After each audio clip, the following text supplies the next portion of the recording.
मैंने मामले को सुलझाने के लिए फ़ोन किया था, लेकिन लगता है कि तुम्हारे मिजाज अभी तक कुछ ठीक नहीं हुए। मैंने सिर्फ और सिर्फ मेहरुनिसा के वापस जाने की वजह पूछने के लिए फ़ोन किया था, और तुमने बात को कहाँ से कहाँ पहुँचा दिया। मैं वही कह रही हूँ जो सच है। अभी भी तुम्हारी नजर उससे हटती भी नहीं है। तुम हद से बढ़ रही हो रूज, और अब इल्जामात लगाने के ऊपर उतर आई हो। और ये मत भूलो कि मेहरुनिसा मेरी मंगेतर तो थी, लेकिन उससे पहले मेरी कज़न भी है। ये जो कजन गेम चल रही है ना राफे, मैं बहुत अच्छे से समझती हूँ। लैपटॉप पर तो तुम उसकी तस्वीरें निकाल कर देखते रहते हो। अभी भी तुम्हें एतराज इस बात पे कि वो अपने शौहर के पास वापस क्यों गई है। बस रूज, अब एक लफ्ज़ और नहीं। तुम्हारी इतनी घटिया सोच है, मुझे इस बात का अंदाजा नहीं था। बहुत अफसोस हुआ मुझे। मुझे भी इस बात का बहुत अफसोस है राफे कि मैं तुम्हें समझ ही नहीं पाई। लेकिन तुमने मुझे सिर्फ बेवकूफ बनाया है और मेरी जिंदगी बर्बाद की है। कॉल काट दी। समझता क्या है खुद को।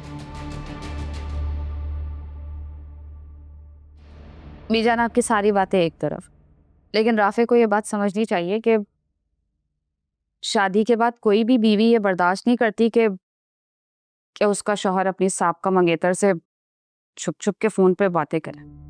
परवीन, तुम शायद ये भूल रही हो कि राफे और मेहरू कजन्स भी हैं।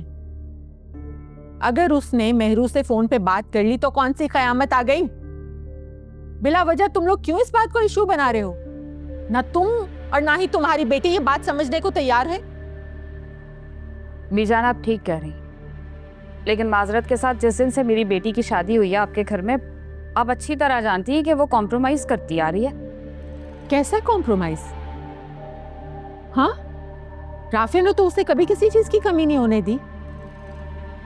इज्जत, मोहब्बत, प्यार, हर चीज उसे दी है। जो एक शौहर की जिम्मेदारियां होती हैं वो सब राफे निभा रहा है। लेकिन तुम्हारी अरूज का तो मिजाज ही नहीं मिलता। छोटी छोटी सी बात पर वो झगड़ना शुरू कर देती है। कहाँ होता है ऐसा?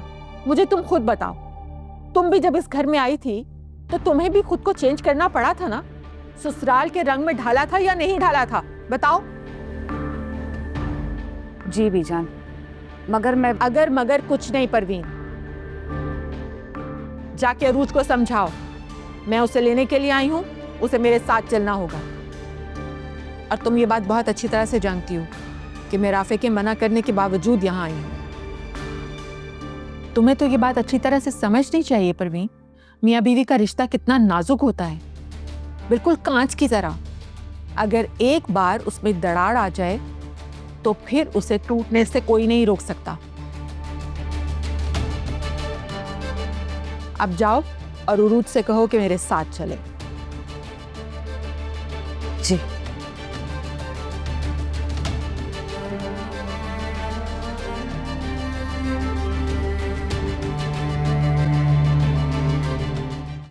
देखिए इक्तिदार, जुमेरात और जुम्मा रात 8 बजे सिर्फ ग्रीन एंटरटेनमेंट पर।